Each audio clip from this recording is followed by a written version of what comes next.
berdialektika dengan judul Cinta Ibu Pertiwi. Mencintai Ibu Pertiwi berarti personifikasi daripada mencintai tanah air, di mana kita dilahirkan dari bapak ibu kandung kita yang makan, minum, bernapas ya di tanah air ya, dan insya Allah kita lahir dan mati nanti juga di tanah air kita. Jadi kalau saya mengatakan apakah mencintai Ibu Pertiwi itu hukumnya wajib, bagi setiap warga negara hukumnya wajib, baik itu dari perspektif agama maupun perspektif hukum. Nah, kita bangsa Indonesia ya, sebagai cermin mencintai Ibu Pertiwi, maka kita harus bersikap nasionalis moderat, yaitu memiliki komitmen kebangsaan terhadap apa yang sudah menjadi konsensus yang diamanahkan oleh founding father bangsa Nusantara atau negara Indonesia, yaitu Pancasila, Bhinneka Tunggal Ika, NKRI maupun Undang-Undang Dasar 1945. Jadi dalam konteks ini ya, bagaimana kita punya paradigma, punya pemikiran, punya sikap dan tindakan yang bersifat nasionalisme moderat, sehingga kita wajib sebagai bangsa kita mengembangkan sikap moderasi. Artinya sikap moderasi itu sikap nasionalisme yang moderat.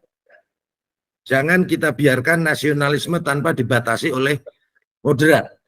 Moderat itu kan wasatiyah atau tawasud, di tengah-tengah. Kenapa demikian? Karena kalau nasionalisme, ya apapun yang isme, itu bisa berujung kepada sikap maupun tindakan yang berlebihan. Ya kalau ekstremisme kanan berarti kan yang mengatasnamakan agama, ekstremisme kiri yang mengatasnamakan komunisme, marxisme, leninisme, dan ekstrim lainnya yang mengatasnamakan liberalisme, kapitalisme, sekularisme maupun separatisme. Itu yang sering kita sebut ideologi-ideologi transnasional. Nah, relevan dengan sikap kita yang nasionalisme moderat, maka kita wajib untuk berkontribusi, wajib untuk melakukan segala upaya sesuai dengan kompetensi dan kemampuan kita di dalam menjaga ketahanan nasional bangsa Indonesia. Apa itu ketahanan nasional bangsa Indonesia? Yaitu kondisi dinamis yang meliputi seluruh aspek kehidupan berbangsa, mulai dari ideologi, politik, sosial, budaya, ekonomi, hukum maupun pertahanan keamanan, atau sering disingkat IPOLEK Sosbud Hankam. Jadi kita wajib berkontribusi, wajib ikut menjaga, mempertahankan ataupun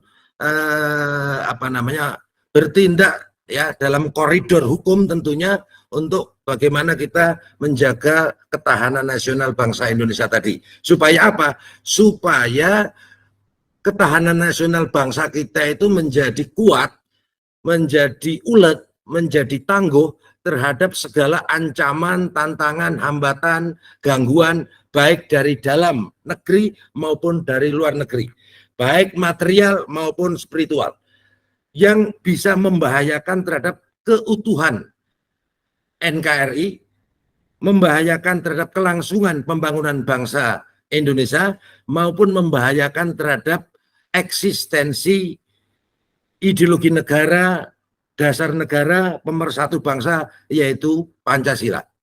Ya, prinsipnya itu. Dan yang harus diwaspadai oleh kita semuanya, ya, seseorang atau bangsa yang memiliki sikap moderat atau nasionalisme moderat, maka mereka harus mewaspadai terhadap strategi-strategi yang dikembangkan yang merupakan cermin daripada neokolonialisme, termasuk dalam konteks ini sesuai dengan kompetensi saya di bidang penanggulangan terorisme. Ya, yang tentunya kalau kita bicara terorisme itu adalah bicara hilirnya, bukan tujuannya. Ya, terorisme itu bukan tujuan, tetapi hanya sebagai salah satu bentuk propaganda untuk mencapai tujuan. Tujuannya tentunya adalah gerakan politik kekuasaan. Nah, dalam konteks terorisme kanan di sini maupun terorisme kiri maupun terorisme lainnya, ini yang mengganggu ketahanan nasional bangsa Indonesia. Nah, ini yang harus kita waspadai bersama. Apa saja strategi-strategi yang dikembangkan oleh ideologi-ideologi transnasional tadi, baik transnasional kanan, kiri maupun lainnya. Yang pertama, yang kanan. Yang kanan ini biasanya mereka memanipulasi, mendistorsi, mempolitisasi, dan mengideologisasi agama, apapun agamanya. Tapi yang harus kita catat ya, dan harus kita pahami bersama bahwa sejatinya tidak ada radikalisme, ekstremisme maupun terorisme, ya tidak ada kaitannya dengan agama apapun. Ya, kalau ada orang mengkaitkan itu bukan pada agama, tetapi pada oknum umat beragama yang salah dan menyimpang dalam memahami dan mengamalkan agamanya. Dan biasanya ini menunggangi agama yang menjadi mayoritas di suatu negara atau di suatu wilayah. Kebetulan di Indonesia itu mayoritas secara nasional itu adalah beragama Islam, sehingga teroris-teroris atau kaum radikalis yang kami tangani itu KTP-nya Muslim. Nah, jadi itu. Jadi kalau para ulama mendefinisikan tentang ekstremisme dalam Islam atau dalam agama itu adalah paham atau ideologi yang dibangun di atas manipulasi dan distorsi Islam atau distorsi agama. Nah, kemudian yang kedua yang harus diwaspadai juga, mereka kelompok-kelompok neokolonialisme itu, mereka menghilangkan, menyesatkan, dan membiaskan sejarah bangsa. Sehingga hilang jati diri sebagai bangsa, kehormatan, kebanggaan sebagai bangsa. Kemudian yang ketiga, mereka menghancurkan budaya, tradisi, dan kearifan lokal suatu bangsa. Baru yang keempat, mereka memecah belah dengan mengadu domba di antara anak bangsa, dengan menyebar isu-isu sara, isu-isu Islamofobia, isu-isu yang lainnya, yang intinya bagaimana suatu negara atau bangsa itu bisa konflik. Nah, kalau ditarik dari pasca kemerdekaan ya, pasca Perang Dunia Kedua, itu kan berdiri PBB, praktis tidak ada kolonialisme, kecuali Israel ya tahun 48 berdiri. Nah, sehingga negara-negara bekas jajahan dalam konteks ini termasuk Indonesia ya, merdeka kemudian bangkit membangun bangsanya, membangun jiwa nasionalisme bangsanya. Ya, seluruh negara-negara yang baru merdeka pasti dia akan membangun jiwa nasionalismenya setelah sekian lama dijajah. Kemudian kaum kolonial atau negara-negara adidaya adikuasa tentunya tidak akan rela melepaskan superioritas maupun hegemoni. Tetapi mereka tidak mungkin secara teritorial dia melakukan kolonialisme. Maka yang mereka lakukan adalah membuat, kemudian mengembangkan dan menyebarluaskan ideologi-ideologi transnasional tadi. Sehingga nasionalisme di sini sebagai tesisnya, transnasionalisme menjadi antitesisnya. Apa yang terjadi? Tentunya konflik, tentunya kegaduhan. Kalau sudah konflik, sudah gaduh, maka bangsa-bangsa yang baru merdeka itu tidak akan stabil, sehingga tidak bisa membangun, sehingga masih dalam kondisi kemiskinan dan keterbelakangan. Otomatis mereka tetap akan depend on, ketergantungan dengan negara-negara kolonial atau adidaya adikuasa. Ini yang sering kita sebut neokolonialisme. Ya, strategi-strategi yang mereka lakukan seperti tadi. Makanya sering saya katakan bahwa radikalisme, ekstremisme, terorisme ini sejatinya adalah virus ideologi yang dikapitalisasi untuk politik kepentingan di era asymmetris war atau proxy war. Nah, politik kepentingan di sini bisa kepentingan ekonomi, kepentingan kekuasaan, politik hegemoni dan lain sebagainya. Nah, ini yang pentingnya kita 1 Juni besok ya, itu memperingati hari lahirnya Pancasila.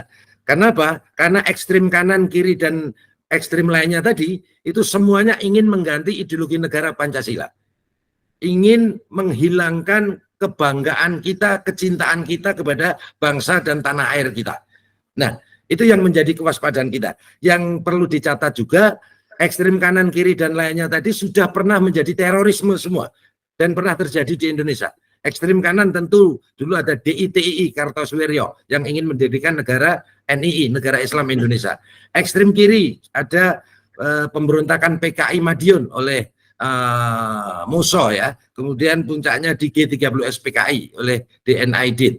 Nah kemudian ekstrim lainnya ya separatisme, misalnya ada pemberontakan RMS Republik Maluku Selatan, kemudian ada gerakan Aceh Merdeka, kemudian sekarang masih berlangsung itu untuk OPM ya, Organisasi Papua Merdeka, maupun pemberontakan PRRI Permesta yang ingin membangun radikal liberalisme maupun kapitalisme dan lain sebagainya, dan kesemuanya itu ingin mengganti ideologi negara Pancasila. Sehingga sebagai kesimpulan menjadi wajib bagi kita dalam rangka memperingati hari lahirnya Pancasila ya, yang sekali lagi Pancasila memang bukan agama dan tidak untuk menggantikan agama, tetapi yakinlah bahwa Pancasila ini adalah produk jenius dari para founding father bangsa Nusantara, para ulama, para tokoh bangsa, tokoh nasional yang saat itu dipimpin oleh Bung Karno, merumuskan dasar dan ideologi negara pemersatu bangsa yang sangat plural, yang sangat heterogen, yang sangat majemuk, yang dari perspektif intelijen adalah bangsa yang memiliki potensial konflik paling besar di dunia.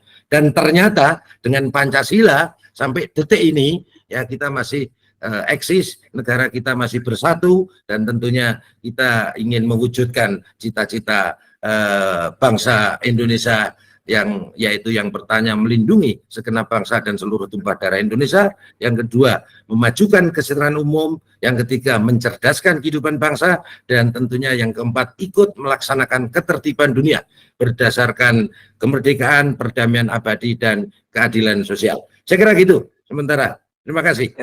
Baik, terima kasih Jenderal Nur Wahid. Kami ucapkan selamat datang pada Tubagus Mogi Nur Satya. Kepada Tubagus Mogi. Halo. Oke, makasih. Ya, Assalamualaikum warahmatullahi wabarakatuh. Yang kami hormati Pak Jenderal, bahwasanya negara kita kan memiliki dasar Pancasila, terutama sila kedua dan sila kelima. Ini kemanusiaan adil dan beradab dan keadilan sosial bagi seluruh rakyat Indonesia. Nah, kami juga menyampaikan di sini Pak Jenderal, bangsa kita ini sedang menghadapi pelanggaran dari sila tersebut oleh oknum yang mengaku sebagai zuriat Nabi, yang merupakan keturunan imigran muasal Yaman.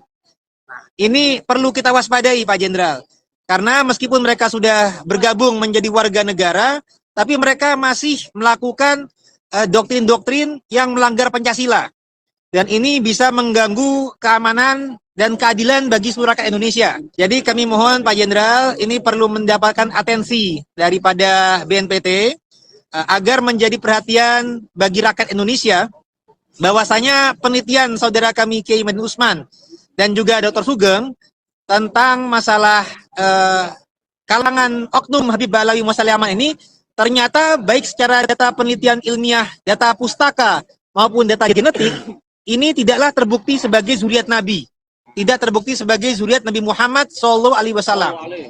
Nah, andai kata mereka hanya dengan pengakuan mereka saja, itu tidak ada masalah.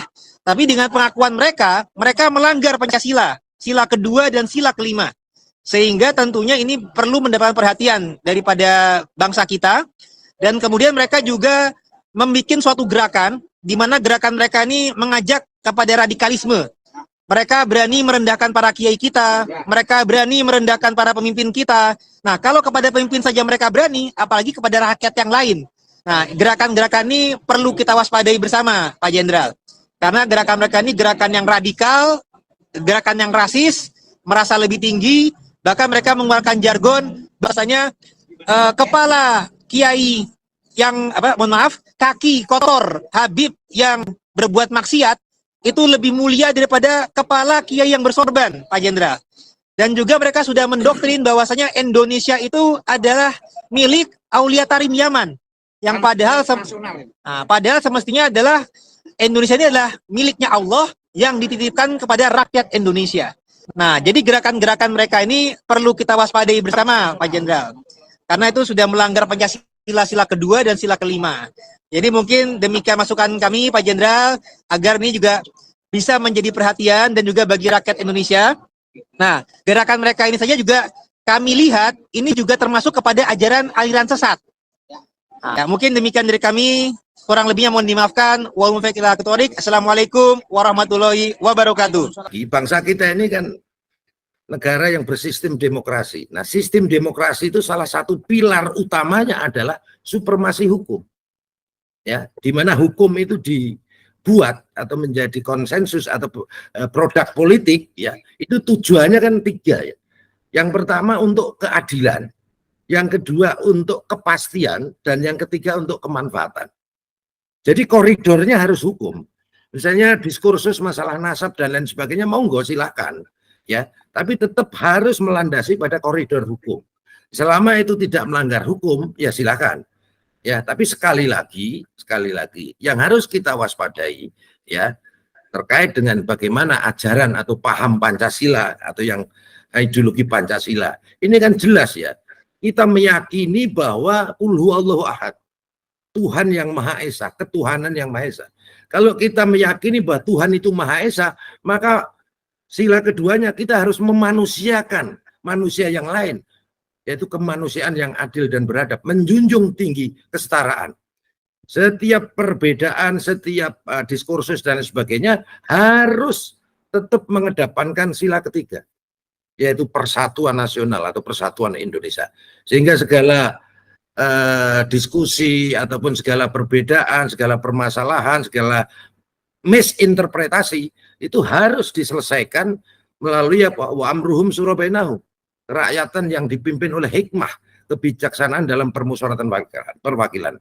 Sehingga kalau kita mampu ya mengimplementasikan dan mengamalkan, menghayati sila pertama sampai sila keempat tadi, maka insya Allah disitulah akan terwujud yang namanya keadilan sosial bagi seluruh rakyat Indonesia.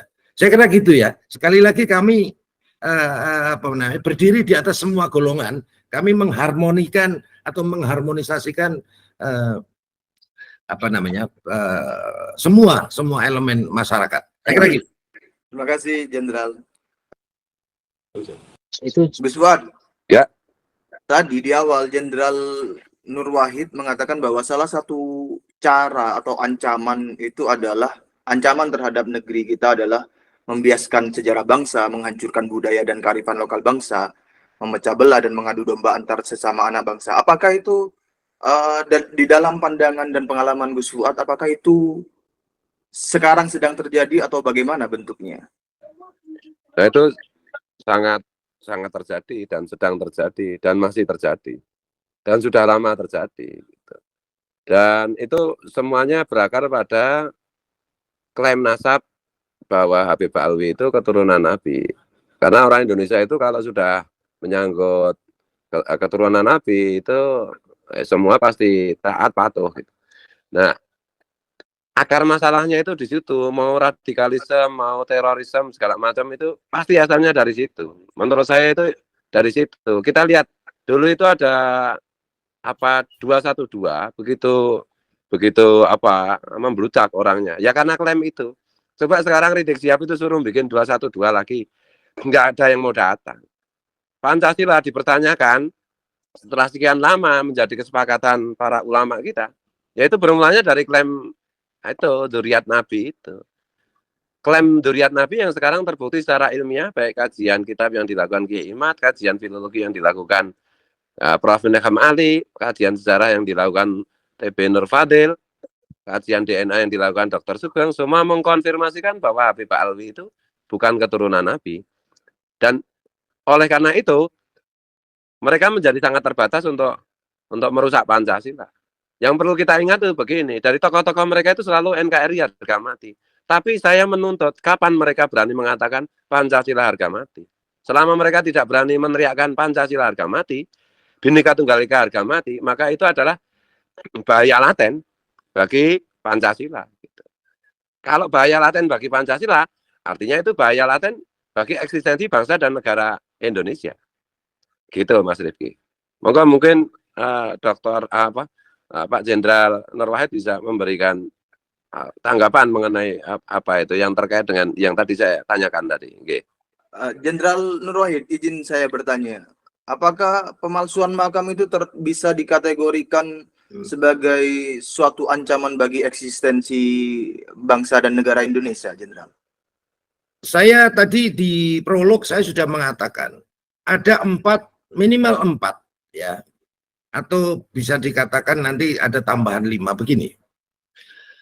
Yang harus kita waspadai untuk menjaga ketahanan nasional bangsa Indonesia, yaitu ideologi politik, sosial, ekonomi, budaya, ya, hukum maupun keamanan dan pertahanan. Itu kan tadi ya, kelompok-kelompok neokolonialisme termasuk radikalisme terorisme tadi, itu selalu mereka memanipulasi, mendistorsi agama, kemudian menghancurkan budaya dan kearifan lokal. Nah, barangkali kalau yang ditanyakan tadi relevansinya di situ, menghancurkan budaya, tradisi dan kearifan lokal. Dan yang paling bahaya adalah menghilangkan, membiaskan dan menyesatkan sejarah bangsa. Sehingga bangsa ini nggak punya PD, nggak punya kehormatan, kebanggaan dan cenderung inferior atau kalau orang Malaysia namanya indon ya. Nah seperti itu karena kita terlalu lama dijajah dan boleh dibilang kita merdeka secara teritorial.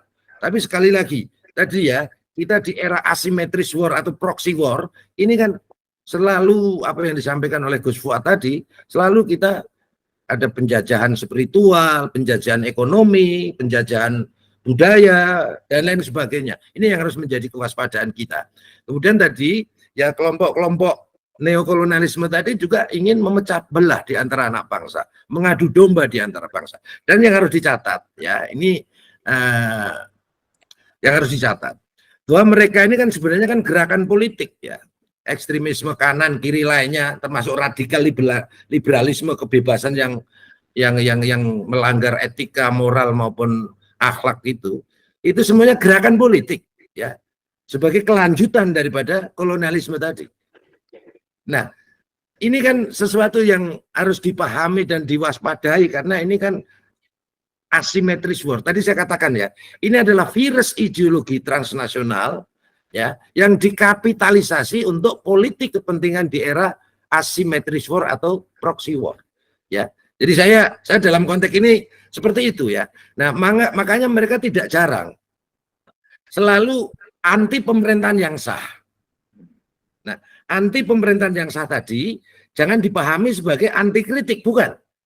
Kita sebagai bangsa wajib kritis, tapi tentu kita kritik yang membangun, yang konstruktif. Nah, anti pemerintahan yang sah tadi adalah mereka membangun kebencian, membangun social distrust atau ketidakpercayaan masyarakat terhadap negara, pemerintah maupun pemimpinnya yang sah dengan isu-isu sara, isu hoax, hate speech, propaganda, dan lain sebagainya. Ini yang harus kita waspadai bersama. Ya, jadi itu. Jadi dalam konteks ini kami harus berdiri di atas semua golongan. Terima kasih. Terima kasih, Jenderal. Dr. Sugeng Sugiarto. Dokter. Dan sedikit saya menambahkan dari Jenderal Ahmad Nur Wahid itu negara berdiri di atas semua golongan yang sepakat dengan Pancasila. Yang menentang Pancasila ya harus digencet. Karena itu kesepakatan. Bukankah Rasulullah pernah menghukum pengkhianat Piagam Madinah? Negara Republik Indonesia juga punya polisi yang sama, yang mengkhianati Pancasila juga harus ya pertama diingatkan dulu lah, jangan main umpat. Tapi kalau nggak bisa diingatkan, negara itu punya hak merepresi mereka gitu. Negara harus berdiri di atas semua golongan. Di situ tujuan nasional kan jelas, melindungi segenap bangsa dan seluruh tumpah darah Indonesia. Nah, kita sebagai negara demokrasi, maka koridornya harus hukum. Karena supremasi hukum itu adalah salah satu pilar utama daripada sebuah negara yang bersistem demokrasi. Sehingga ketika ada kelompok yang melanggar hukum, tentu akan kami tegakkan. Nah, ada suatu catatan ini Pak Dokter ya. Saya tadi bicara masalah ideologi ya. Ideologi ini kan, ideologi transnasional itu kan ada kanan, kiri, dan lainnya tadi. Yang mereka merupakan antitesa daripada nasionalisme yang dibangun, yaitu nasionalisme moderat atau wasatiyah. Dalam konteks ini Pancasila. Nah, pasca reformasi 98, undang-undang atau regulasi yang melindungi ideologi negara Pancasila ini dicabut, yaitu undang-undang anti subversif. Undang-undang anti subversif dicabut. Beruntung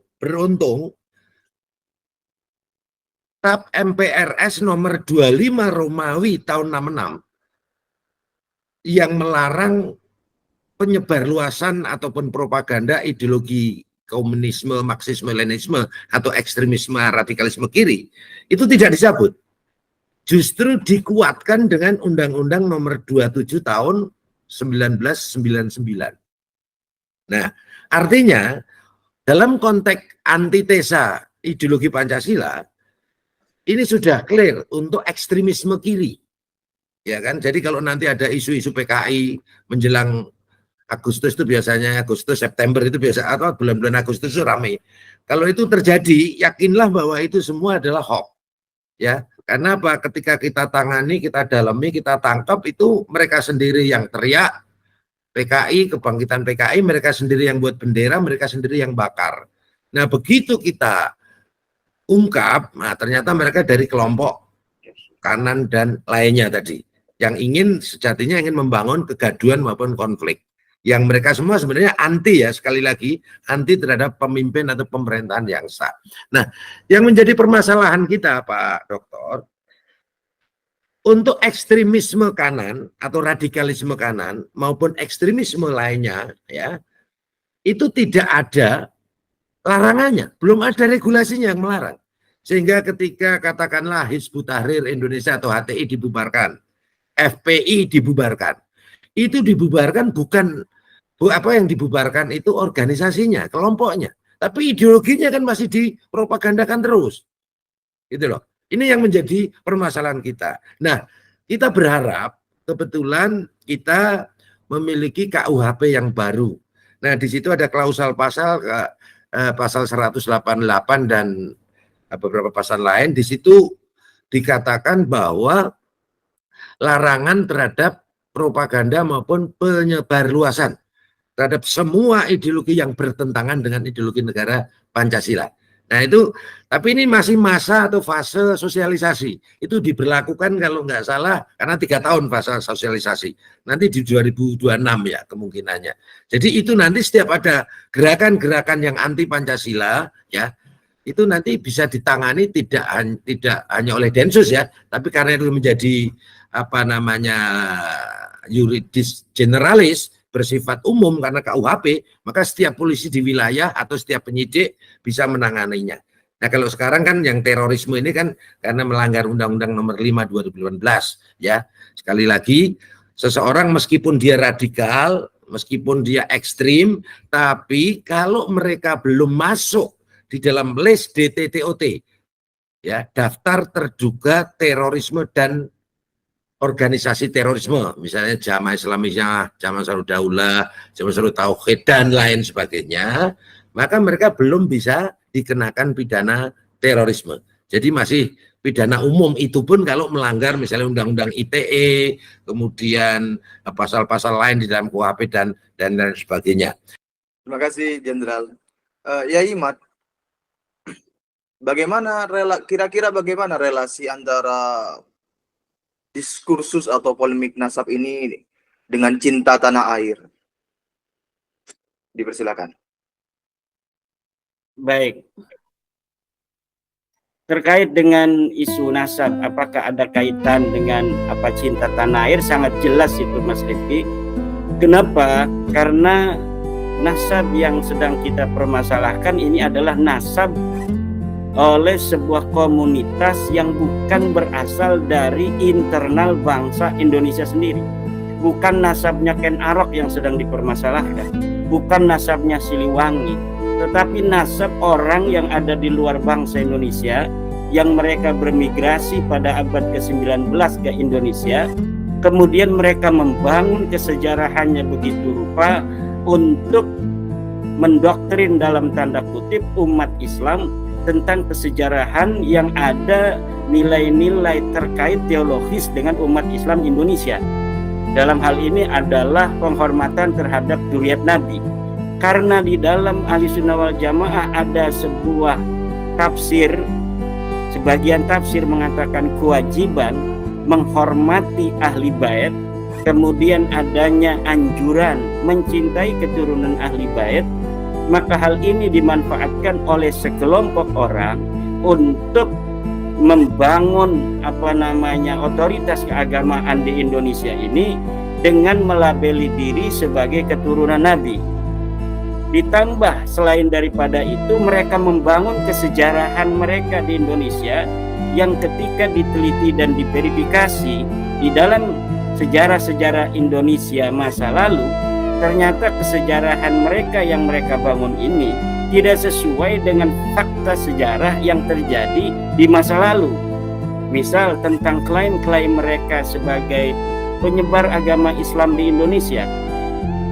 Ketika diverifikasi, ternyata mereka tidak ada kaitan dengan penyebaran agama Islam di Indonesia yang pertama, di mana penyebaran agama Islam di Indonesia dilihat dari berbagai macam teori yang berkembang di antara para sejarawan, tidak ada yang mengatakan bahwa Islam Indonesia ini dikembangkan pertama kali oleh orang-orang dari klan Ba'alawi. Tetapi mereka mengklaim hari ini bahwa umat Islam di Indonesia harus berterima kasih kepada mereka. Kalau tidak ada Injit aneh, ini orang Indonesia masih nyembah pohon. Pak Jenderal Dudung itu masih nyembah pohon kalau tidak ada Injit aneh. Injit ente itu siapa?